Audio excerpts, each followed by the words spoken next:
Welcome back to the On the Drip podcast. Declan, it's good to have you in the flesh again, mate. Yeah, it's been a while between drinks, you know. I haven't recorded a podcast in the flesh for 2 weeks. Feels very unusual. Might I say, the studio is a much better looking place for having me in it. I would have thought so. It's good to have you back. How I wanted to kick this off, because Drifters, you might have seen or heard or all of the above, realised there wasn't a review podcast because I was and still am under the weather. But here I am fronting up to the media today to, put my balls on the line and just show how tough I am and how much ticker I have. So what I wanted to ask you was, when you got a head cold or feeling a bit under the weather, how do you tackle that situation? 2 ways. First things first, I'm just absolutely stacking up the Nurofen and just stacking up the water and just ploughing through and, just feeling very sorry for myself, or I'm drowning it. Drowning it is a good strategy. Drowning it's a great strategy, and for the drifters who aren't aware what I mean by that, something I've learnt from you is, if you're feeling a bit under the weather and it's a weekend or, Friday night, just send it on the beers. Yep. And just utilise the alcohol that's flowing through your bloodstream responsibly to murder the negative, everything, good and bacteria, cells, virus, whatever. Yeah, everything. Because if you delete everything, then really you're at equilibrium, right? Yeah, they work as like a funner antibiotic, really. What about you, mate? Are you a big, get the chicken soup type operation going, or? I've had 2 batches of soup today. Because Drifters, the other thing that is really unfortunate about this whole thing, and I don't think this has really happened to me in recent memory at least. Like, I got sick right on the eve of like my holiday as well. So I'm mid-holiday right now. That's how much I'm lifting for you guys. And yeah, it's been basically since Saturday. I'm still going downhill. I was going uphill a little bit yesterday. I was like, I'm back. I'm officially back. But today I've definitely regressed. But mate, chicken soup. Now that we have a bath here, a few baths, sitting in the sun, I drink orange juice for Australia.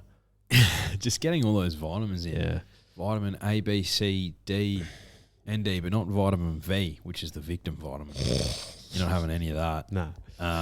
Mate, it's always the way. Just before you're about to go on holidays, you get a little bit sicky. Not you specifically, but just the general populace. I find, on the whole, when I finally end the year, get to the Christmas break, and my body just takes a deep breath, it's like, oh, you finally chilled out. Now you're going to get sick. The amount of times I've been sick or a bit under the weather on Christmas Day, mostly not self-inflicted, over the last 5 or 6 years, it's just unfair to someone like me who does so much good for the world. But mate, Christmas last year, I absolutely destroyed myself. That was self-inflicted. That was not even on Christmas Eve. It was the 23rd, and it was a 2-day hangover. Oh, I've never felt so terrible in my entire life. Mate, talk us through the bling on your finger. Yeah, it's just a basic platinum band on the finger. Married man, Drifters. Congratulations, mate.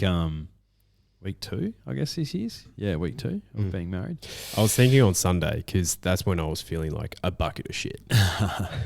Because I was thankfully or lucky enough to be MC at your wedding with for your wedding, you and G's wedding.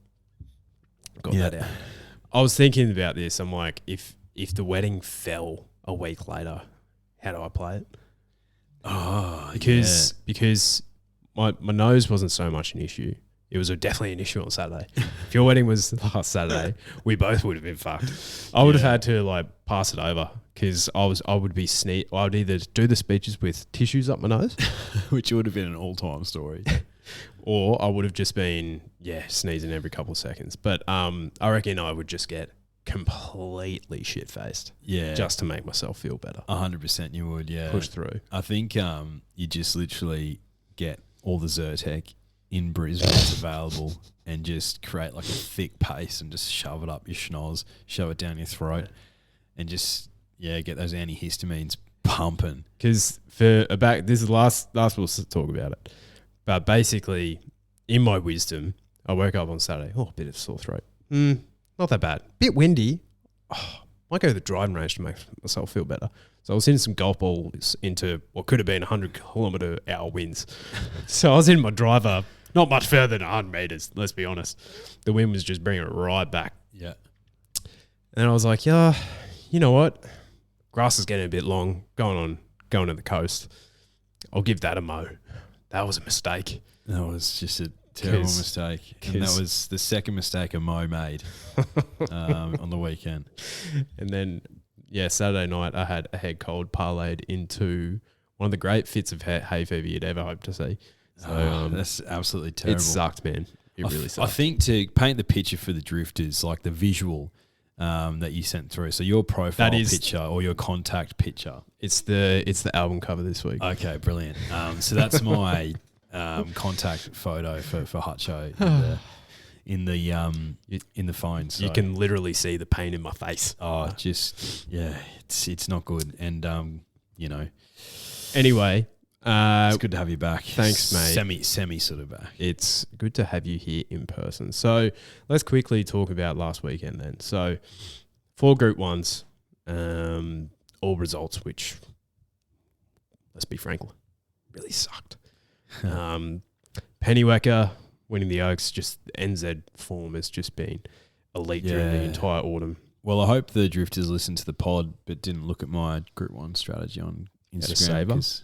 I had a saver on her, but she was my original on toppy. My logic was infallible. The NZ form's better, and our groups and our 3-year-old staying fillies aren't much chop. I don't know why I convinced myself to jump off, but it is what it is. Yeah, and then the Sydney Cup, fuck me dead.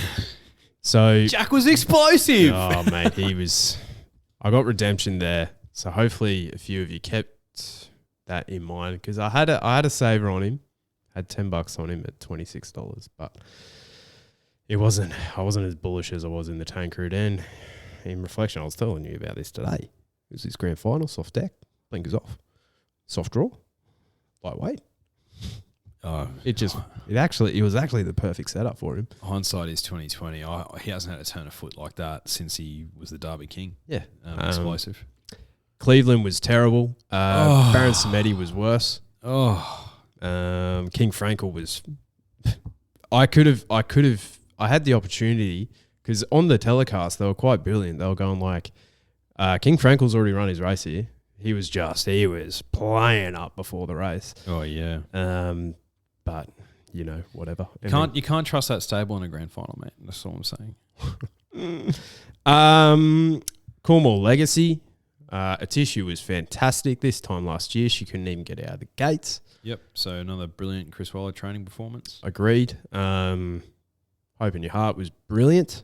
Very unlucky, I think. Whether she actually beats Atishu is another story, but she runs better than what she. Well, she finishes closer than what she did. She lost by 2.5 lengths. I think she gets within a length there, and I have a run for my money.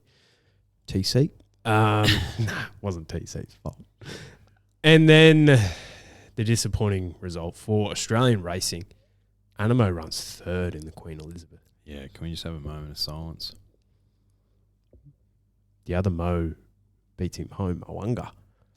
Yeah. Just an off day for the big fella. It was. I think he ran below his best, but I think his best still probably wouldn't have beaten Dubai Honour. So he had his pants pulled down. The big boy, love you to death, Mo. Benet is just beaten by the better horse. So the championships have been a challenging few days, or 2 days. Give me a chance. And we end the Sydney Carnival this weekend with 2 Group 1s. The first of which is the last feature for the 2-year-olds in Sydney. There's only 1 Group 1 left for the 2-year-olds this calendar year, or this up until the end of this season. You know what I'm saying? We've got the JJ left, yep. Thank you. After this one, yep. So 1,600 metres. So not many of these have seen the mile. Now, I haven't done this for a while. I actually went back and looked through the history of like the race. Just because like I think with 2-year-olds especially, you can follow in that pattern a bit closer. Mate, of the last, this is just straight from RaceNet. So last 33 winners, 26 of them have come through the size produce. Yeah. Makes sense, right? Yeah. Like it's either going to be the slipper or the size, like basically the same form reference. And if they don't come through that, they typically come through the Fernhill. So Okay. that's pretty much a good push for where you're going to find the winner here. Militarized has come up awfully short, $2.30, but it was a sensational win in the size. It was, yeah. Are you on his side here? Yeah, I think it's going to be a demolition job.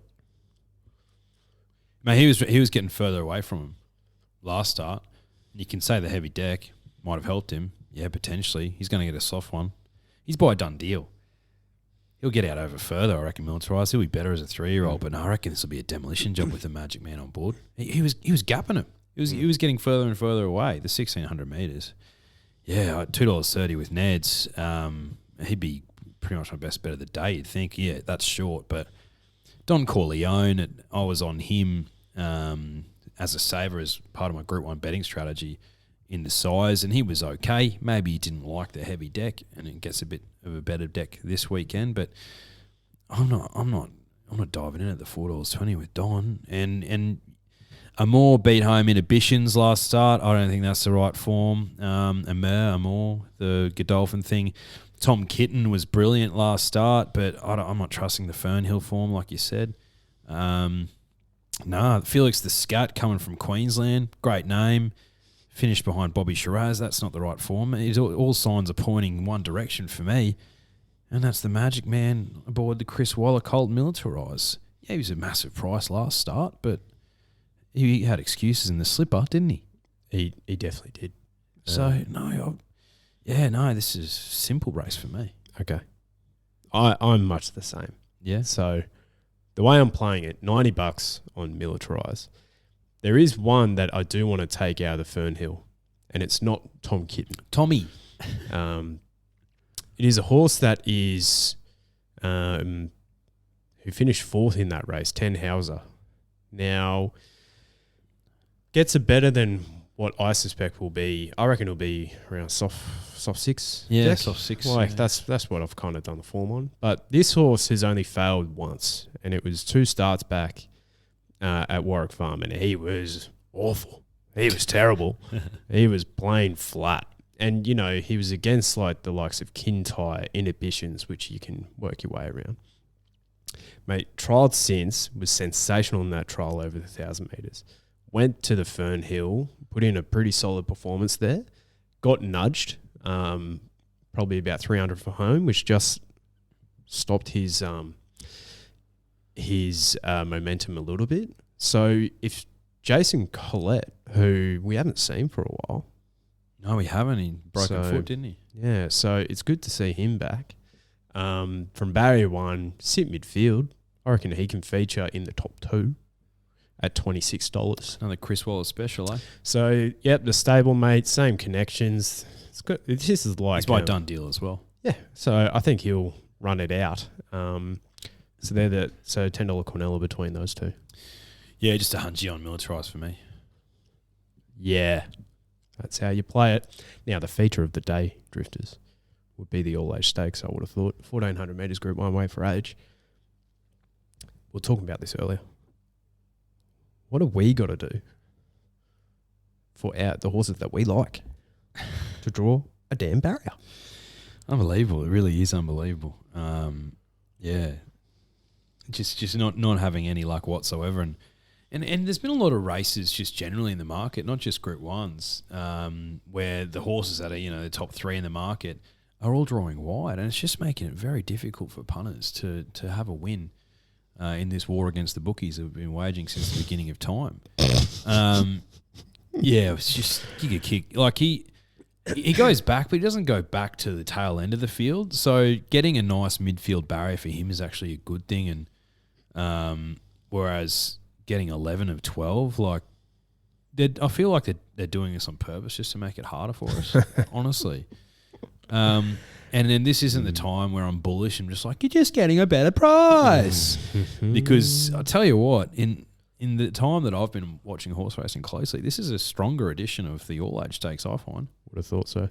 You got the likes of Zaki resuming, and we know how good he can be. You've got Cascadian. He's been flying this prep. Private Eye on a dry deck. Lost some runnings, a decent horse. Our boy Marzu.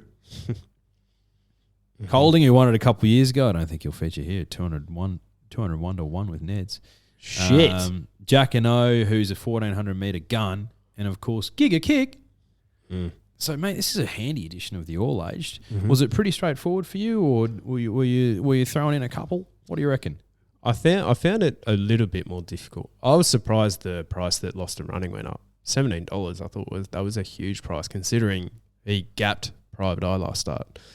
But Lost and Running, last couple of preps, there's just been a couple of things go against him or not go quite right. So I kind of want to see him win another race before I back him, which is ridiculous for someone who's got a 50% winning strike rate, right?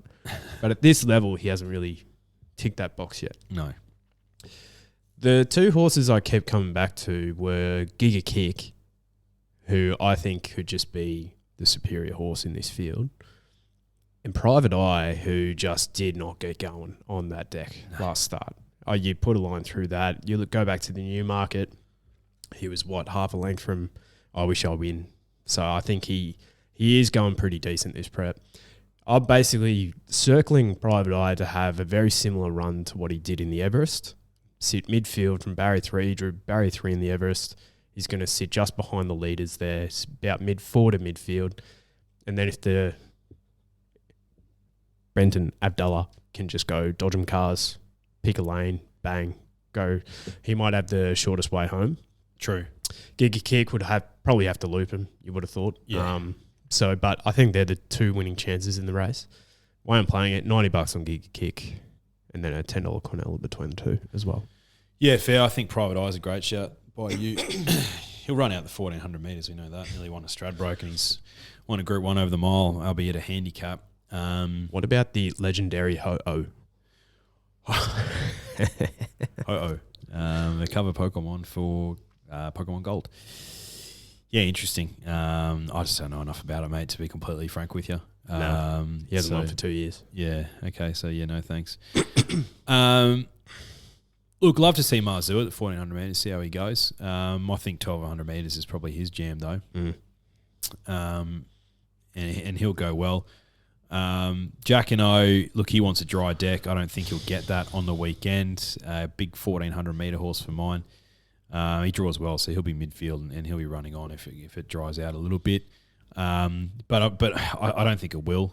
So he's not going to be in my Group 1 betting strategy unless the deck dries out a bit. Zaki, $6. Do you think that's too short with Neds based on what we've heard? Way too short from the Neesham camp, mate. He's unfortunately, I think he's done. He might be done. His trials and his track gallops and all of that good stuff.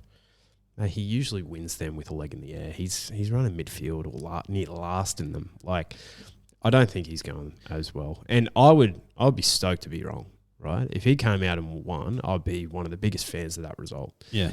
I just don't. He's been a fantastic horse for the couple of years that he's been on our shores, but unfortunately, Father Time catches up with everyone. Declan, it does. It really does. Do you read into anything with J-Mac jumping on him instead of Jack and O? Nah, just he's been connected to the horse for a while, and yeah. I agree with that. I've got $100 on Geek Kick. Every indication I get from him is that he'll run out a strong 1,400 metres. So that's the only question mark for mine.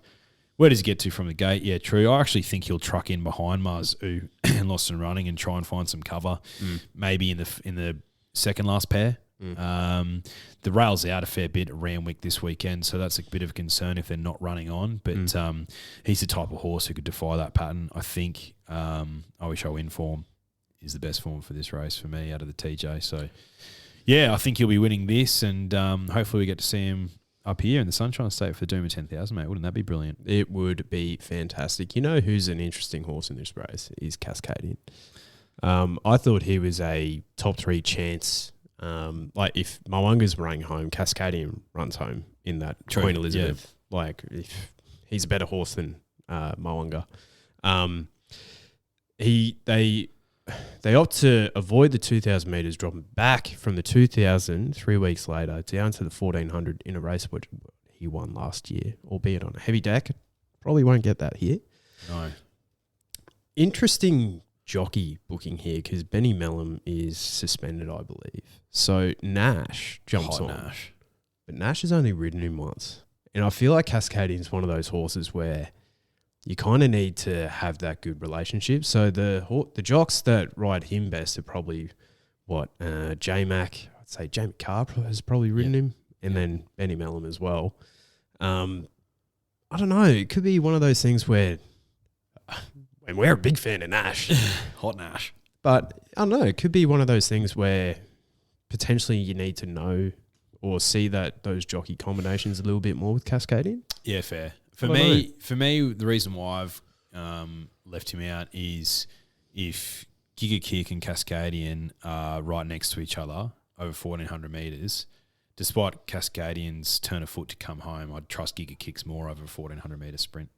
If he gets really and we can't rule this out, if he gets really, really wet, like in the heavy range, Giga Kick was going up and down in the one spot, and albeit he was running home well, I would prefer Cascadian on like heavy 8 or worse. So I'll probably be flexible in my betting strategy to include Cascadian if it gets that bad, but I really don't think it will. No, I think we'll be playing on soft 6, soft 7 at the worst.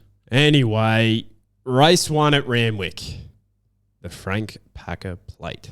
A field of 6 to kick things off. Group 3, 2,000 metres for the 3-year-olds. Now, you have Osipenko at $2.20 with Neds, and you have Pericles at $2.15.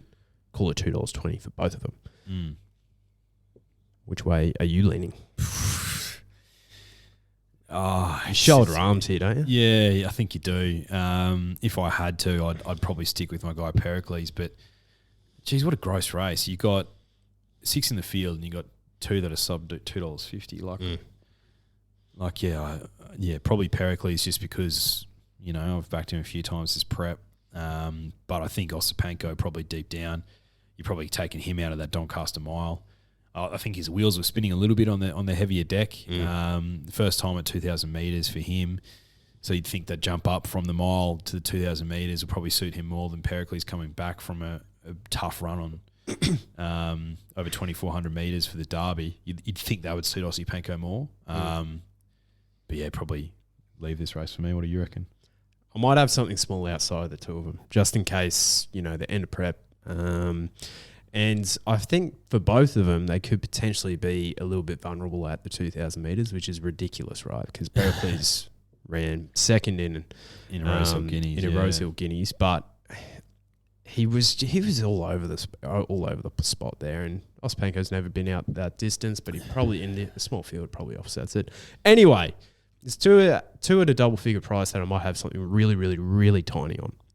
Might even have a SRM for them both if chips, SRM if the chips fall that way.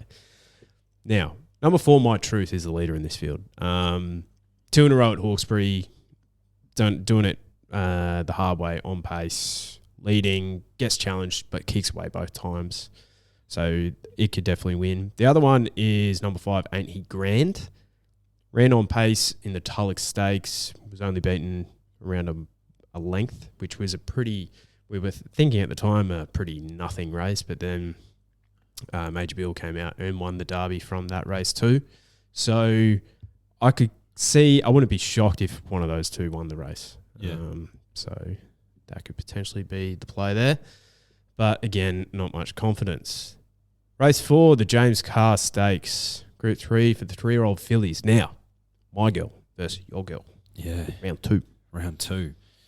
Magic Time was brilliant, wasn't she? First up. Smart filly. Man. She's a very smart filly. I prefer to take Opal Ridge for $3.80 with Neds, though.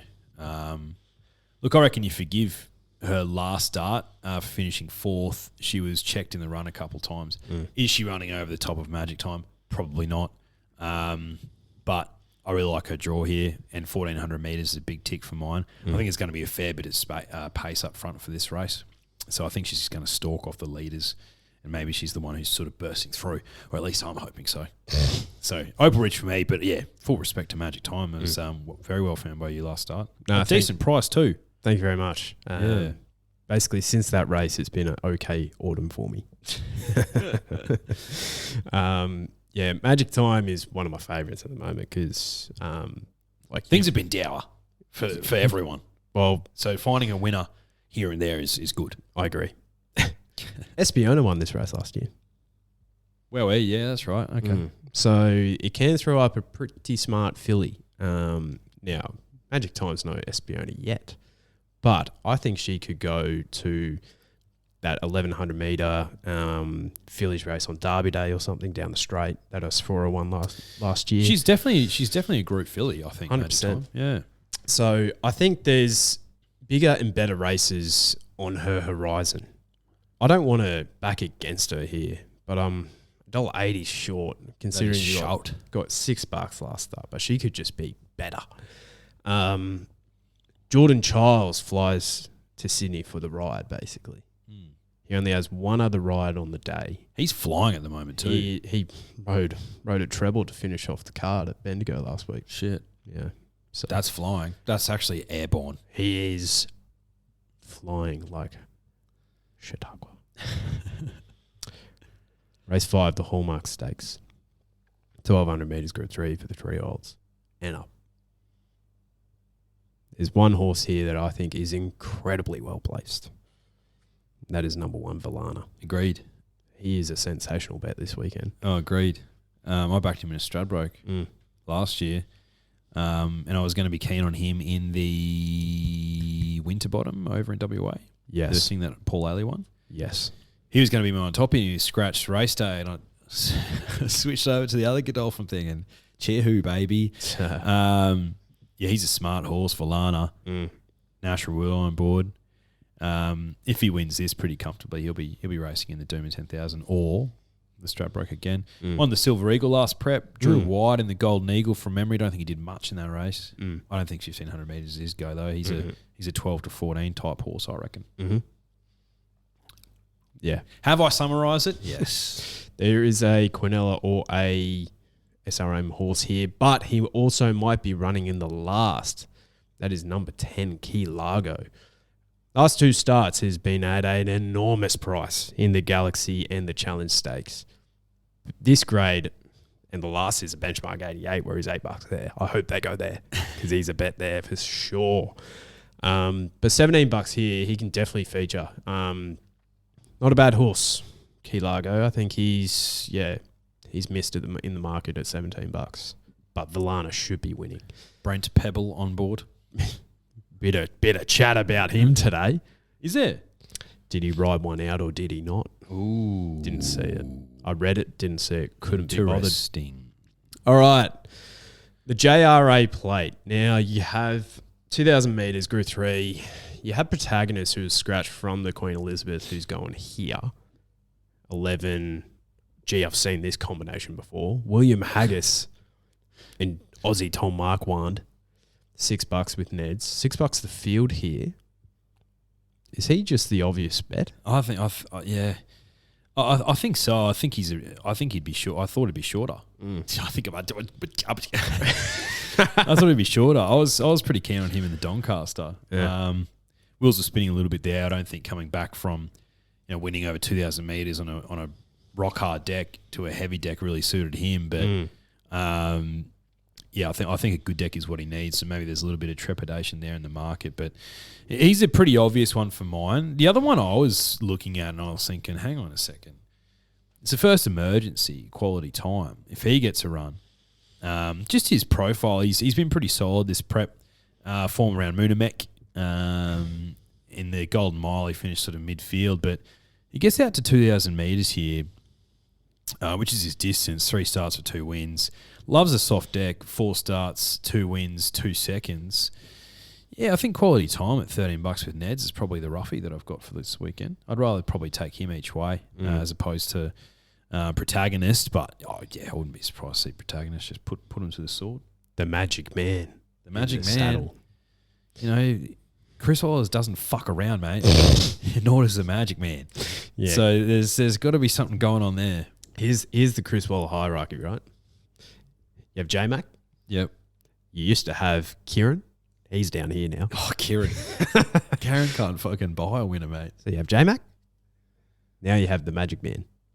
And I reckon that gap is closing rapidly. Yeah. Oh, mate, the Magic Man's good. He's good, man. He's He's good. He's good, mate. He's so good. Yeah, you've seen the race. Where am I? Yes. Sorry, mate. Give me this. Yes, Protagonist is the clear bet. But as I do, I like to hunt for some juice, some alternative form lines, right? Now, how's my French here? Bois d'Argent. That's pretty good, right? Bois d'Argent. What's that French for? Boris Dodgen. Don't know. Boris Dragon? Might be. Could be. Boy Dragon. Boy Dragon. Could be. Very interesting runner, this thing. French runner. In its second prep for Annabelle Neesham. Basically, in every single one of its trials and its runs, they ride this thing basically from the 600 home. It is a grinder. They really need to get it going. It still might be a prep away, or he might not even get there. But he's been hunting for that soft deck, which he finally gets his prep. Grey horse. This weekend. That's what D'Argent means. Silver in grey horse. Well, there you go. And you know what they say about greys in the wet. I'm clap it up. More than happy to find out. Barrier 1, Chad in the saddle. Me and Chad have been on the same wavelength this autumn. I'm more of a Brad guy than a Chad guy, but Brad Schofield. Yeah, but I can get around cousin Brad. Yeah. So Brad in the saddle. Hopefully Brad can be forward to midfield, which that's where Bois d'Argent likes to be.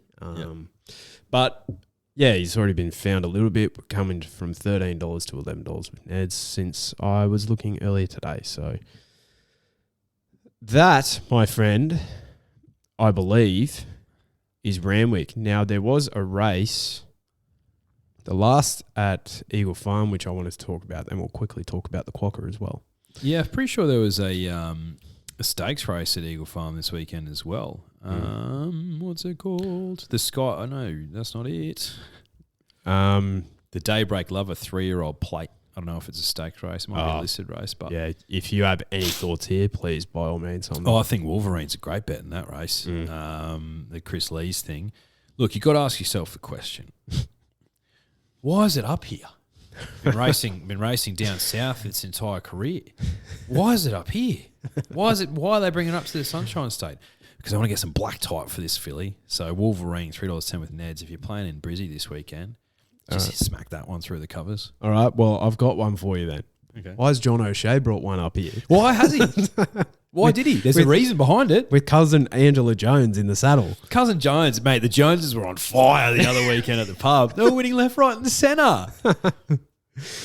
Reece Jones, cousin Angela. So speak up. From the 30 seconds I've done the form, we'll be winning this race. 2-length victory at Hawkesbury. Yeah. You can back that with confidence.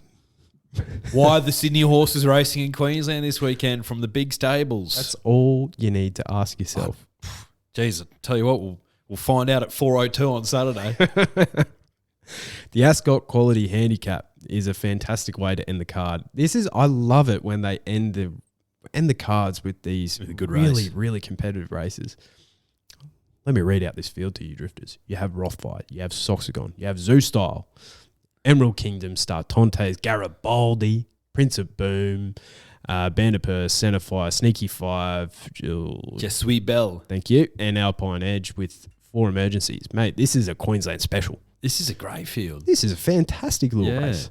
Got a couple of Group 1 winners in there. It's almost like the Winter Carnival is just around the corner or something. Yeah. So we go from the carnival in Sydney the autumn carnival, and we go directly to the winter carnival in Brisbane, and there's absolutely nothing in between. No. There's no Group 1 races until the Queensland Carnival starts with the Doom and 10,000. You can take that to the bank.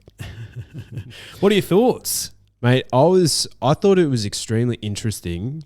Obviously, I have no connection to the stables, right?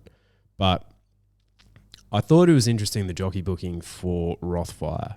Now, Mark Duplessis, Faf's cousin. yeah, I don't think he has actually ridden Rothfire in a race before, which I thought was fascinating, especially when you have Jimmy Byrne, who was riding him during his 2-year-old, 3-year-old years, and Jimmy Orman was riding him more recently. So they're riding, Jimmy Orman's on Prince of Boom, stablemate, which I thought was fascinating. And then Jimmy Byrne's on the thing that I like, Sneaky Five, for Tony Gollan. Mate, this thing's very, very fast. She's fast filly. Very fast. And she has beaten the boys, i.e. shooting for gold before. I think that type of form would hold up for a race like this. Barrier 12 is a little bit sticky. Treat well at the weights. 54 kilos, $10. Yeah, I'm happy to play around her in this race. She was definitely one I was keen on. I'm keen on another roughie as well, number 12, Alpine Edge. Hello. Yeah. 1,000 metres is a little bit short for him. But look, I really liked his last start win. He's been kept on ice since then. That was Magic Millions. $1 million race. Look out. Yeah, from Barrier 1, I think they'll sit handy with Alpine Edge. They're training him as a sprinter now after trying to make him a 1,600-metre horse. Yeah, he's still got his nuts, Alpine Edge. So pick this one up and maybe bigger fish to fry over the winter carnival. Maybe a light-weighted option in the Stradbroke, perhaps. Geez, it'd be a big price in futures for that. Yes, mate. But yes, yeah, $11 with Neds. Yeah, I was like, and when I first looked at this, I'm like, Rothfire's the class horse here, and I'm pretty sure he won first up last prep, or first or second up. But then I looked at him and I'm like, oh shit, he hasn't raced for about half a year. Like his last run was in the Winterbottom. That was in late November. Yeah, he started favourite for that. Yeah, so pretty sure he had my money on board. So yeah, I'm happy to risk him with a large weight too. Zoo Style just needs to win another race. He does, yeah. He's just so fast. Yeah, man. I think, and Barrier 16 doesn't help him, I don't think. No, it does not. And the others, I think they have bigger fish to fry. So I'm happy to go with Sneaky 5, who I think has a good opportunity here. How much is this race worth? 92 grand for first place. Good stuff. All right, Quokka time. Let's get this out of the way. Race 8 at Ascot. Now, you probably heard of it. It's a fucking debacle, right? It's a debacle. Jesus Christ. The exact preparation you want for a new slot race. Yeah, it couldn't have gone any better. Like 12 months of planning, perfect. How good is this? Can't even do the barrier draw. Like, what is going on there? But anyway, it's a good race. Yes, it is. I had a look at the weather radar because everyone would expect, good 4, good 3. Bit of rain during the week. Oh, shit. Okay. At Ascot, which is fascinating for Amelia's Jewel. So, let's hypothetically say similar track conditions, soft 6, right? Yep. Let's just hypothetically say that because there is a little bit of juice coming through. If it is soft, Amelia's Jewel's never seen a soft track. No, she hasn't. So that makes things a little bit more, I guess, interesting, you might say. Oh, it definitely does. Yeah, I couldn't tell you if she enjoys a soft deck or not. Has there been any word from the stable as to, wait till this thing hits a wet deck, she'll fly? Or has there been no commentary whatsoever? I don't know. Look, there's some good horses in this race. Like I said, Uncommon James I'm a fan of. I'm a fan of Bella Nipotina. Sphura, obviously. I've been backing her all bloody prep. And yeah, she can certainly win this race. But Amelia's Jewel resuming run over 1,100 metres was arrogant, the definition of arrogant. And she just looks like she doesn't really... She hits like a bit of a flat spot in her runs, and then she just absolutely explodes and savages the line. She's still... People are saying she's the best 3-year-old we have. Well, you can't say that because she hasn't raced against the likes of Giga Kick or In Secret. But every test that she's had, she's passed with flying colours. Like, apparently last prep she just wasn't well at all, and she still picks up a Group 1 against the older horse over 1,800 metres, resumes here at 1,100 metres and brains them. Like, could just be a freak of a horse that they're looking at and they're like, do we want her for an Everest in the spring? Do we want her for a Cox Plate in the spring or a Golden Eagle? Golden Eagle. That's what I mean, though. Like, the fact that they're even cash. considering anything from 1,200 metres to 2,000 metres. Yeah, of course. Like, gee whiz. She's my toppy in this race. But full respect to the Eastern Raiders because, yeah, they could come and win this. Thought Bellarmine Nipotina was a fantastic chance here. But found her right form last start behind the likes of Imperatriz. She looked like the winner in the straight there. She did. And then Imperatriz Just had a smart one in front of her. Showed her class. And that's where Benny Mellum is this weekend. He's riding this thing instead of Cascadian.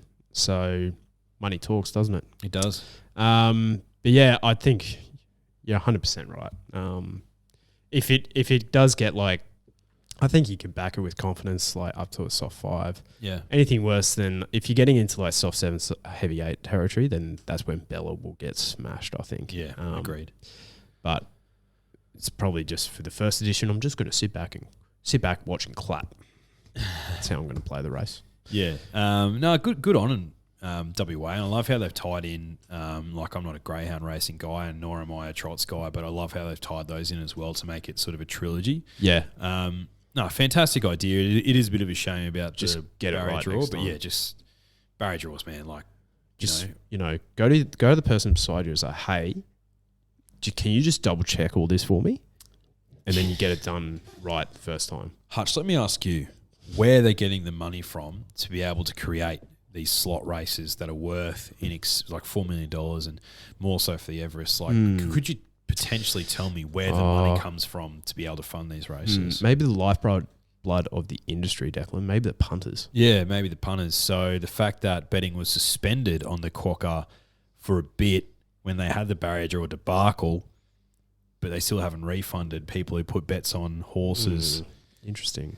When they had the original barrier draw, just absolutely unbelievable. Like, what about us? We're the punters. We're the reason why this exists. And the bookies would hate it too because and it's not really their fault. It's WA Racing. It's WA Racing's fault. Get it right the first time, guys. Not that hard. So yeah, we use a random number generator on here from time to time. It's not that hard. It's not that hard, man. It's not that hard. But yeah, anyway, I am looking forward to it. I think it'll be a good race, and I think it'll be one where year on year it'll be a high quality race. I agree. All right. That is enough. We'll probably be back on Sunday to review everything. And then, that'll be, we'll be back next week. Don't know what we'll be previewing, but it'll be something. Best bet of the weekend? Oh. With no notice. 1 second. Let me.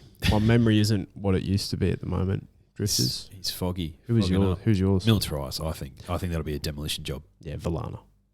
Cracking bet too. Yeah. Villana for me, Militarize.